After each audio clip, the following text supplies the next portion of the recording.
اعوذ باللہ من الشیطان الرجیم بسم اللہ الرحمن الرحیم۔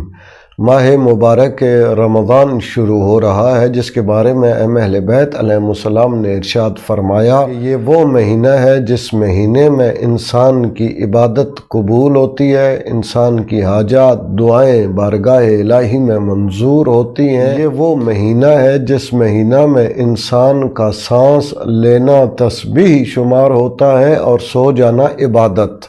اس مہینے کے حوالے سے اہل بیت علیہ السلام نے بہت ساری تعلیمات ارشاد فرمائی ہیں۔ انہی تعلیمات میں سے ایک اول ماہ رمضان کی شب کے چند اعمال ہیں جو اہل بیت علیہ السلام نے بیان فرمائے ہیں۔ ایک عمل یہ ہے کہ انسان ماہ رمضان کا چاند دیکھے، یعنی چاند دیکھنا خود عبادت بھی ہے، اور جب ماہ رمضان کا چاند دیکھے تو فوراً غروب قبلہ ہو جائے، دونوں ہاتھوں کو آسمان کی طرف بلند کرے اور پھر اس کے بعد یہ دعا مانگے جو آپ کی سکرین پہ نظر آ رہی ہے، اور یہ دعا چاند کو مخاطب کرتے ہوئے پڑھے کہ بسم اللہ الرحمن الرحیم ربی و ربک اللہ رب العالمین اللہم احلہ علینا بالامن والایمان والسلامت والاسلام والمسارعت الی ما تحب وترضى اللہم بارک لنا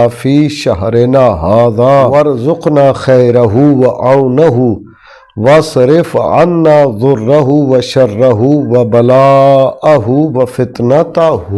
ایک عمل جو اہل بیت علیہ السلام نے بیان فرمایا اول شب ماہ رمضان کا، وہ یہ ہے کہ جو شخص شادی شدہ ہے اس کے لیے مستحب یہ ہے کہ اول شب میں اپنی زوجہ کے ساتھ ہم بستری کرے۔ یہ وہ عمل ہے جو باقی تمام مہینوں کی پہلی شب میں مکروہ اور ناپسندیدہ ہے، لیکن ماہ رمضان کی پہلی شب میں اس عمل کا حکم دیا گیا ہے کہ اللہ چاہتا ہے کہ اس کا بندہ اس عمل کو انجام دے۔ ماہ رمضان کی پہلی شب کو غسل کرے، اور روایت میں ہے کہ جو شخص ماہ رمضان کی پہلی شب میں غسل کرتا ہے تو آئندہ سال اس غسل کے سبب وہ خارش اور بدن کی دوسری بیماریوں سے محفوظ رہتا ہے۔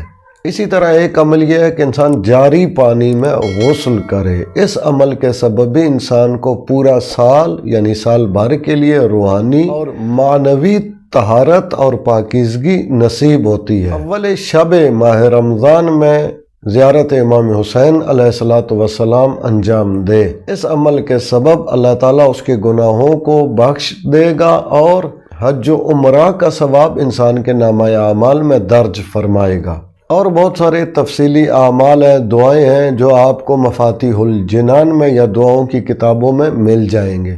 اعمال انجام دیتے ہوئے امام زمان جل اللہ فرجہ شریف کے دور پرنور میں تعجیل کی دعا سب سے پہلے کیجئے گا۔ اپنا اور اپنے چینل راہ نجف کا خیال رکھیے گا۔ اللہ تعالیٰ سے دعا ہے کہ امام زمان جل اللہ فرجہ شریف کے دور پرنور میں تعجیل فرمائے اور تمام مومنین و مومنات کی حفاظت فرمائے۔ اللہم صلی علی محمد وآل محمد وعجل فرجہم۔